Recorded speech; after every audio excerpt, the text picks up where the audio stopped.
Hey, it's your buddy Peace and Harmony with you here today.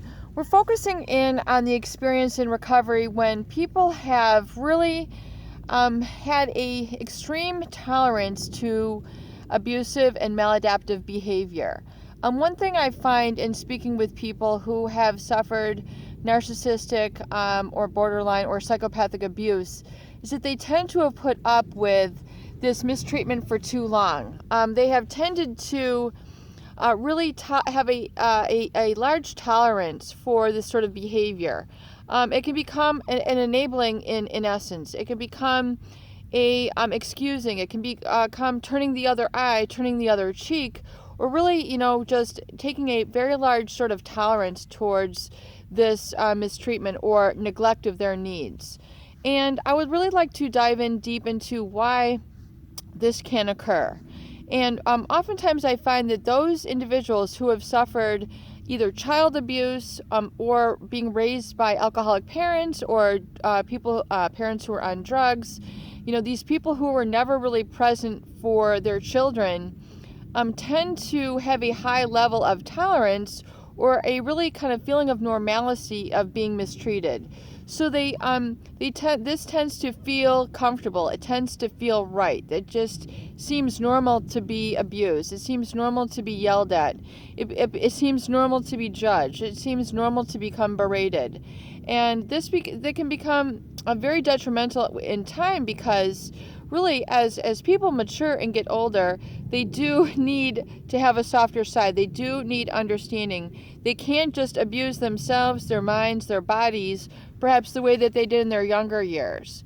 And this sort of tolerance for abuse, if you stay with this injurious individual long enough, eventually, this almost sadism can become into almost a sadomasochistic relationship where people then, get into the fight and then the makeup, the fight and then the makeup, the fight and then the makeup in the relationship. And this can become really actually arousing for some people. And they don't realize that they're kind of going up the down staircase. They think that they're, falling more in love, the more that they tolerate from this individual. So be very careful if you find yourself in that situation where you're receiving less and less, but you're really aroused by them more and more. In other words, you find that you're almost addicted where, anything does not satisfy you, but only they do.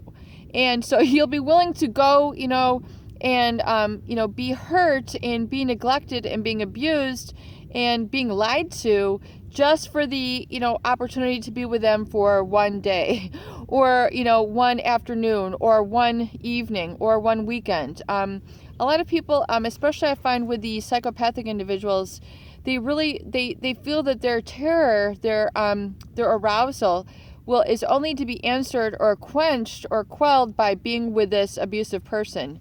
So that's part of the gaslighting, that's part of the brainwashing and feeling like only being with this person will help allay their fears or bring them closure or bring them a source of completeness or wholeness that they're looking for to kind of, release their anxiety. They have such a fear of being without this person because of all the brainwashing and because of the crazy making and that whole cycle that has occurred. They feel that the only answer to satisfy their feelings is to get back with this person. It becomes like a compulsion. It becomes like an addiction. And it's really not love. And so don't get confused that your, madness and desire to be with this individual is crazy making. Don't be confused that this is passionate, mad love. Realize that this is actually more a cocktail of cortisol and dopamine and the stress hormones and adrenaline, which are coursing through your body, which then need to be satisfied by this individual. And I find that a lot of people get very stuck in this stage, and they can spend weeks, putting their life on hold, putting their life on pause, and just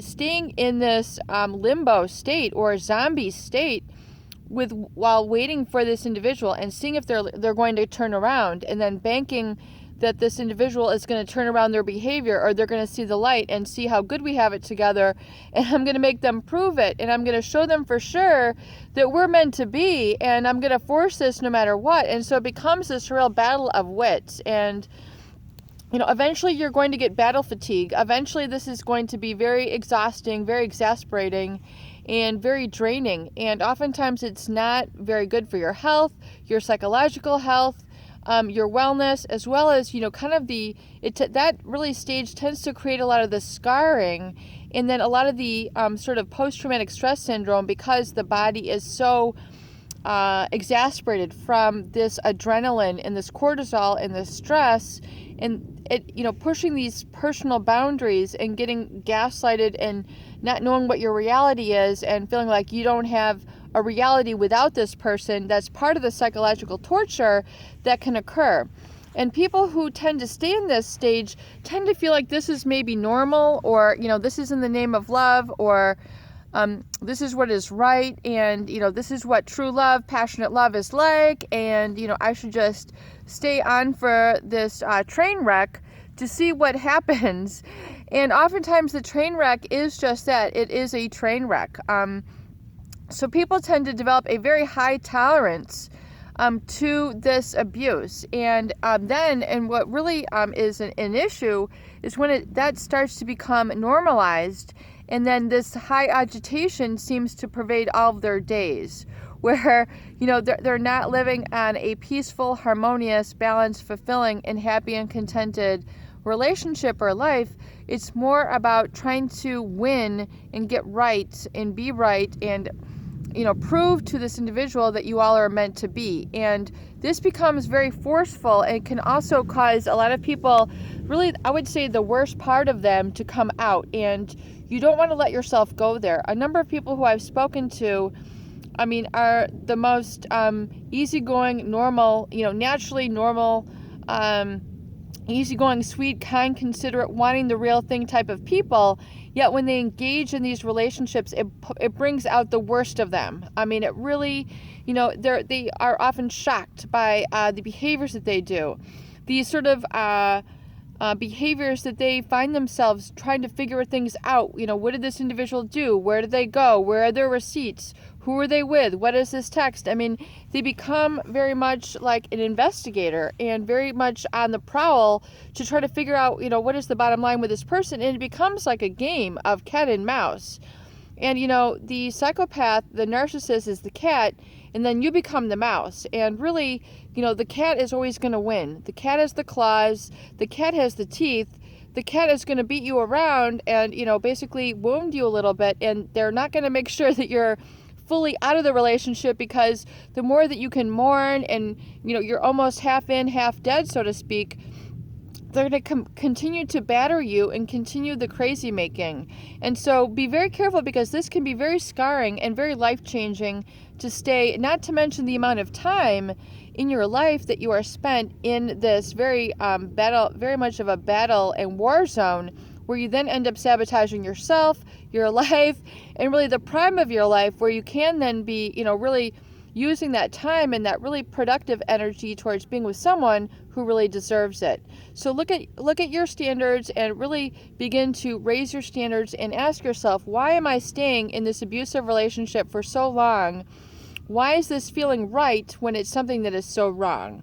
And ask yourself these questions and learn and evaluate, and then give yourself a chance to explore, maybe this is not right. Maybe I do need and deserve to have the real thing, and someone who I can actually express this true passion with forevermore. Peace and harmony with you here today. I hope these videos do help. Please share and please subscribe for more great tools, videos, discussion, and support.